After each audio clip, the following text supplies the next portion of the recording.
Pharma warrior চ্যানেলে তোমাদের সকলকে স্বাগত জানাই। আজকে আমরা আলোচনা করব পশ্চিম বর্ধমান এনইউএচএম এর যে ফার্মাসিস্টের রেজাল্টটা বেরিয়েছে তার ব্যাপারে। এখানে আমরা কথা বলবো যে যারা সিলেকশন হয়েছে তাদেরকে কি করতে হবে, যারা সিলেকশন হয়নি তাদের কেন সিলেকশন হয়নি, এবং কারা ওয়েটিং লিস্টে রয়েছে এবং কতটা চান্স রয়েছে ওয়েটিং লিস্ট থেকে তোমাদের পাওয়ার, সমস্ত কিছু নিয়ে আলোচনা করবো আজকের ভিডিওটাতে। তো আজকের ভিডিওতে আলোচনা করার জন্য আমরা কিন্তু চলে এসেছি ডাব্লিউবি হেলথের অফিসিয়াল ওয়েবসাইটে, এবং যার জন্য আমাদের সার্চ করে নিতে হচ্ছে www.wbhealth.government.in। তারপরে কিন্তু আমরা এরকম একটা পেজে চলে আসবো এবং এখান থেকে রেজাল্টটাকে দেখার জন্য আমরা রিকমেন্ড সেকশনে চলে যাবো, এবং রিকমেন্ড সেকশন থেকে যতগুলো নোটিশ রয়েছে সেখান থেকে কিন্তু আমরা রেজাল্টটাকেও দেখতে পাবো। তো তার জন্য স্ক্রল ডাউন করে একদম নিচের দিকে চলে আসবো, এবং এখানে 12 তারিখের যে নোটিশটা বেরিয়েছিল সেটার ব্যাপারে কথা বলবো, যেখানে লেখা রয়েছে নোটিফিকেশন ফর এঙ্গেজমেন্ট ফার্মাসিস্ট করে। তো এখানে তোমাদের ক্লিক করে নিতে হবে। ক্লিক করলেই যে আজকে যে নোটিশটা সেটা তোমরা দেখতে পেয়ে যাবে, যেখানে সিলেক্টেড ক্যান্ডিডেটের সঙ্গে সঙ্গে যারা ওয়েটিং লিস্টে রয়েছে তাদেরও নাম কিন্তু তোমরা এখানে দেখতে পাবে। তো এখানে দেখিয়ে দিই, ইন দ্য রেফারেন্স রিকোয়ারমেন্ট নম্বরটাও লেখা রয়েছে, 26 তারিখে হয়েছিল সেটাও বলা রয়েছে। ফার্মাসিস্ট ভেরিয়াস ইউপিএসসি এএমসি এবং ডিএমসি আন্ডারতে এনইউএচএম পশ্চিম বর্ধমান আন্ডারে এটা হয়েছিল, যেখানে 1 থেকে যদি 11 অবধি তোমরা দেখো তাহলে তোমরা একটু ফলো করবে যে যে ক্যাটাগরিতে বিলং করুক না কেন, সে এসসি হোক, ওবিসি হোক, এ হোক বা ওবিসি বি হোক, যে ক্যাটাগরিতে হোক না কেন তাদের কিন্তু প্রত্যেকেরই আনরিজার্ভ ক্যাটাগরি আন্ডারে সিলেকশন হয়েছে। মানে এখানে সে আনরিজার্ভ ক্যাটাগরিতে কিন্তু তাদের সিলেকশন হয়েছে বিকজ তাদের র্যাঙ্কিংটা খুব ভালো থাকার জন্য। এবং এই 11 পর থেকে যেটা আনরিজার্ভের 11টা কোটা ছিল, টোটাল 11টা সিট ছিল, সেই 11টা সিট কভার হয়ে যাওয়ার পরে বাকি যাদের সিট রয়েছে, যারা এসসি ক্যাটাগরির মধ্যে যে ফার্স্ট হয়েছে সে সুমন মসজিদ, এরকম করে তোমরা কিন্তু প্রত্যেকের র্যাঙ্কটা এখানে দেখতে পারো। সিলেকশন এগেন্স্ট, যেখানে প্রেসিডেন্ট এগেন্স্ট কাস্ট লেখা রয়েছে সেখান থেকে তুমি কার কার সিলেকশন হয়েছে দেখতে পারবে, এবং এখানে পাশে দেখতে পাবে to be posted unreserve, to be posted SC করে লেখা রয়েছে। তো এই 11 জন অবধি কিন্তু প্রত্যেকে সিলেকশন হয়েছে আনরিজার্ভ ক্যাটাগরির মধ্যে, এবং তারপর থেকে ক্যাটাগরি ওয়াইজ যে র্যাঙ্কিং রয়েছে সেই ক্যাটাগরি ওয়াইজ র্যাঙ্কিংয়ে কিন্তু তাদেরকে সিলেকশন করা হয়েছে, যে এসসি হোক ওবিসি হোক, যে যে ক্যাটাগরির মধ্যে রয়েছে তাদের সেই ক্যাটাগরিতে। তো আমি তোমাদের গর্বের সঙ্গে জানাতে চাই এবং তোমাদের সকলের সঙ্গে শেয়ার করতে চাই, এখানে আমাদের যে 8 নম্বরের ক্যান্ডিডেট রয়েছেন সঙ্গীতা বারুই, তিনি কিন্তু আমাদের পেড ফার্মাসিস্টের যে এনইউএচএম কম্পিউটার গাইডেন্সের ক্লাসটা ছিল ফার্মা ওয়ার্সের, সেটা নিয়েছিল এবং তার মাধ্যমে কিন্তু তার সিলেকশনও হয়েছে।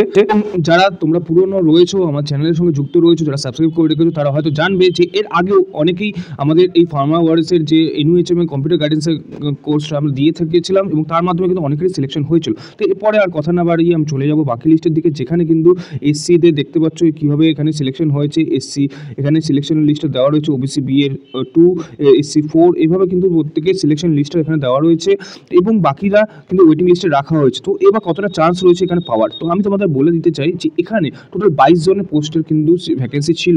আর যেহেতু পশ্চিম বর্ধমান একটু সাইড এরিয়া, তো এখানে অনেকেই হয়তো জয়েন নাও করতে পারে। যারা অলরেডি এখানে চাকরি পেয়ে গেছিলো বা প্রিভিয়াসলি অ্যাপ্লাই করে ফেলেছো তারা তো অনেকেই জয়েন না করতে পারে। তো এখানে একটা চান্সেস থেকেই যায়। তো মিনিমাম তোমাকে কিন্তু এর জন্য 5 থেকে 6 মাস ওয়েট করতে হতে পারে। তাহলে মোটামুটি যারা 2-3 ওয়েটিং লিস্টের মধ্যে রয়েছে তারা কিন্তু সেই এখানে পোস্টেড হতে পারো, সেই আশা তোমাদের রাখতেই পারো পশ্চিম বর্ধমানে এনইউএচএম ফার্মাসিস্ট পোস্টের জন্য। তো এবার আমি বলবো তোমাদের মনের যে সংশয় আছে সেই সংশয়ের বিষয়ে, যে এখানে যে অনেকেই তোমার মনে হবে যে আমি তো কম্পিউটার টেস্ট ভালো দিয়েছিলাম, আমার রেজাল্টও মোটামুটি ভালোই রয়েছে, তো আমার কেন সিলেকশন হলো না। কম্পিউটার টেস্টের যদি রেজাল্ট দেখা হতো তাহলে হয়তো এখানে অনেকেরই সিলেকশন হওয়ার চান্সটা অনেকটাই বেড়ে যেত। তো বেসিক্যালি এখানে আমার যেটা মনে হয়েছে, তোমাদের যদি কারো যদি সেটা মনে হয়ে থাকে তো অবশ্যই তোমরা কমেন্ট করতে পারো।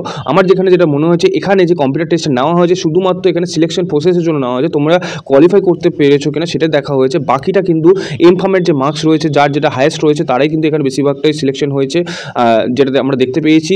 এবং বাকি যারা রয়েছে তারা কিন্তু মোটামুটি যাদের মার্কস 80-90 কাছাকাছি রয়েছে তারাই কিন্তু এখানে চান্সটা পেয়েছে। তো এখানে বেসিক্যালি এমফার্মদের চান্সটা বেশি হয়েছে।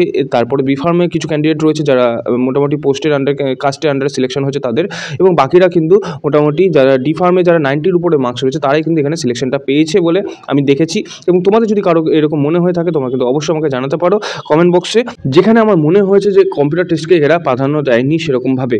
তো তাহলে হয়তো তোমাদের মনের সমস্ত সংশয় মিটে গেছে, এবং এখানে এবার আমি ডাইরেক্টলি চলে যাবো তোমাদের যারা সিলেকশন হয়েছে তাদের কি করতে হবে সেটার বিষয়ে। তো যারা সিলেকশন হয়ে গেছে তাদেরকে কিন্তু এই পেজটা তোমাদের যে লোকাল যে হসপিটাল রয়েছে, গভর্নমেন্ট হসপিটাল বলো বা যে কোনো এমবিবিএস ডক্টর বলো, যে এমডি ডক্টর বলো, তাদের কাছ থেকে যাবে, গিয়ে একটা ফিটনেস সার্টিফিকেট তোমার তৈরি করতে হবে। এইটাকে ভালো করে তাদের সাইন করাতে হবে, এবং তোমার সমস্ত ডিটেলস লিখে এখানে তোমাকে সাইন করে, এবং তাদের যে ডাক্তারকে দিয়ে করছো তার সিগনেচার সাইন এবং তার স্ট্যাম্প যেটা রয়েছে, রেজিস্ট্রেশন সার্টিফিকেটের যে নাম্বার রয়েছে সেগুলো দিয়ে কিন্তু তোমাদের এখানে নিয়ে চলে যেতে হবে জয়েনিংয়ের জন্য। তো তোমরা যারা জয়েনিং করতে চলেছো এবং তারা হয়তো সকলেই একটা সেপারেট মেল পেয়ে যাবে পশ্চিম বর্ধমানের তরফ থেকে, যেখানে তোমাদের ডেটের সম্বন্ধে এবং অ্যাপয়েন্টমেন্ট লেটার সহ সমস্ত ডিটেলস তোমরা ওখান থেকেই পেয়ে যাবে।